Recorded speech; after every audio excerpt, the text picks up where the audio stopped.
మొత్తానికి జూనియర్ ఎన్టీఆర్ గారు రాజకీయాల్లోకి అడుగుపెట్టే రోజు రానే వచ్చేసింది. July 18th. గత వారం రోజుల నుంచి కూడా సోషల్ మీడియా ఓపెన్ చేస్తే చాలు జూనియర్ ఎన్టీఆర్ గారు జూలై 18th నుంచి రాజకీయాల్లోకి అడుగుపెట్టబోతున్నారు. ఇక మీదట ఏపీ రాజకీయాలు కంప్లీట్గా తలకిందులు కాబోతున్నాయని చెప్పేసి పెద్ద ఎత్తున ప్రచారం జరిగింది. అయితే ఇది నిజమా?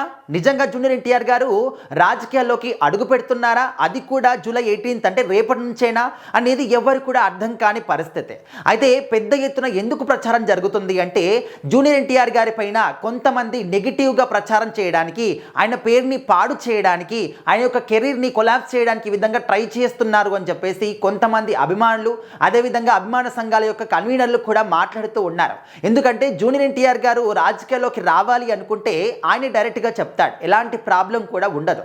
ఎందుకంటే వాళ్ళ తాతగారి యొక్క వారసత్వాన్ని ముందుకు తీసుకెళ్తున్నారు కాబట్టి గతంలో కూడా మహాకూటమి తరపున ఆయన ప్రచారం కూడా చేశారు. కానీ ఒక ప్రాబ్లం ఎదురైనప్పుడు అప్పటి నుంచి మళ్ళీ ఆయన రాజకీయాల వైపు తిరిగి చూడలేదు. కంప్లీట్గా దృష్టి అంతా కూడా సినిమాల వైపే పెట్టాడు. ఇప్పుడు ప్రజెంట్ అయితే పాన్ ఇండియా సినిమాలు చేస్తూ చాలా మంచి కెరీర్ని బిల్డ్ చేసుకుంటూ ఉన్నారు. గ్లోబల్ వైడ్గా పేరొస్తుంది. మరి ఇలాంటి తరుణంలో సినిమాల్ని వదిలేసి రాజకీయాల్లోకి అడుగు పెడతాడా ఇంత తొందరగా, ఎలాంటి ప్లానింగ్ లేకుండా అని చెప్పేసి అందరూ కూడా ఆశ్చర్యపరిచేటటువంటి ఒక న్యూస్. బట్ ఎవరు కూడా నమ్మలేకపోతున్నారు. కొంతమంది అంటే అరే ఇది నిజమేనేమో, ఎవరు కూడా మనం ఏది కూడా ఊహించలేం కదా అని చెప్పేసి అనుకుంటున్నారు. అదే జూలై 18న 100 కోట్లు ఖర్చు పెట్టి అండ్ రాష్ట్ర వ్యాప్తంగా ఉన్నటువంటి మారుమూల ప్రాంతాల్లో, గ్రామీణ ప్రాంతాల్లో డెవలప్మెంట్ పనులు చేయబోతున్నాము, సామాజిక సేవా కార్యక్రమాలు చేయబోతున్నాం అంటూ వారం రోజుల నుంచి కూడా ప్రచారం జరుగుతుంది. మరి ఇక్కడ అభిమాన సంఘం ఎవరైతే ఉన్నారో మన జూనియర్ ఎన్టీఆర్ గారి అభిమానులు అఫీషియల్గా ఒక లెటర్ని రిలీజ్ చేశారు. ఆ లెటర్లో ఏముందంటే ఈ విధంగా ఎవరైతే ప్రచారం చేస్తూ ఉన్నారో జూలై 18th నుంచి జూనియర్ ఎన్టీఆర్ గారు రాజకీయాల్లోకి వస్తున్నారని చెప్పేసి చెప్తూ ఉన్నారో, సేవా కార్యక్రమాలు అంటున్నారో అవన్నీ కూడా ఎవరు నమ్మకండి. మేము ఎప్పుడైనా ఏదైనా ఉంటే ఎన్టీఆర్ గారికి సంబంధించినటువంటి అఫీషియల్ న్యూస్ ఏది ఉన్నా కూడా మేము అఫీషియల్గా చెప్తూ ఉంటాం, టీం తరపున చెప్తూ ఉంటాం. కానీ మేము చెప్పినప్పుడు వాళ్ళే మీరు అసలు ఎవరు చేస్తున్నారు ఇదంతా కూడా తెలియట్లేదు. సో దయచేసి ఎన్టీఆర్ గారి పైన విష ప్రచారం చేయకండి, తప్పుడు ప్రచారాన్ని ఎవరు కూడా నమ్మకండి, అదంతా కూడా అబద్ధ ప్రచారం అని చెప్పేసి ఆ లెటర్లో క్లియర్గా మెన్షన్ చేశారు. సో అది కూడా ఏంటంటే అధికారికంగా మేము ఏదైనా చెప్తేనే నమ్మండి, కానీ ఈ విధంగా మేము ఏది చెప్పకుండా ఎవరో దీన్ని క్రియేట్ చేయడము, ఎవరో ప్రచారం చేయడం దాన్ని మాత్రం నమ్మకండి అని చెప్పేసి అభిమాన సంఘాలు కావచ్చు, అభిమానులు కావచ్చు, అభిమాన సంఘాల కన్వీనర్లు కూడా చెప్పినటువంటి సందర్భాలు మనం చూస్తూ ఉన్నాం.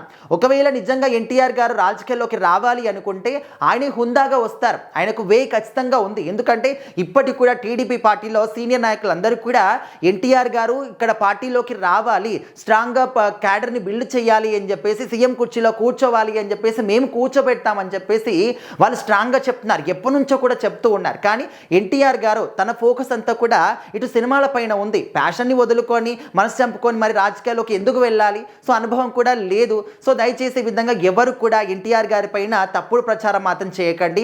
ఎన్టీఆర్ గారు అని కాదు, అల్లు అర్జున్ గారు వస్తున్నారని చెప్పేసి, ఆయన వస్తున్నారని ఈ విధంగా రకరకాలుగా హీరోల పైన పడి ఈ మధ్యకాలంలో ఎక్కువగా ఏడ్చేటటువంటి మనస్తత్వాలు ఎక్కువ అయిపోయాయి. అంటే అది కూడా ఏంటంటే పడినటువంటి ఫ్యాన్స్ చేస్తున్నారా, లేకపోతే ఎవరైనా కావాలని అంతా కూడా రూమర్ క్రియేట్ చేస్తున్నారా కూడా అర్థం అవ్వట్లేదు అనమాట.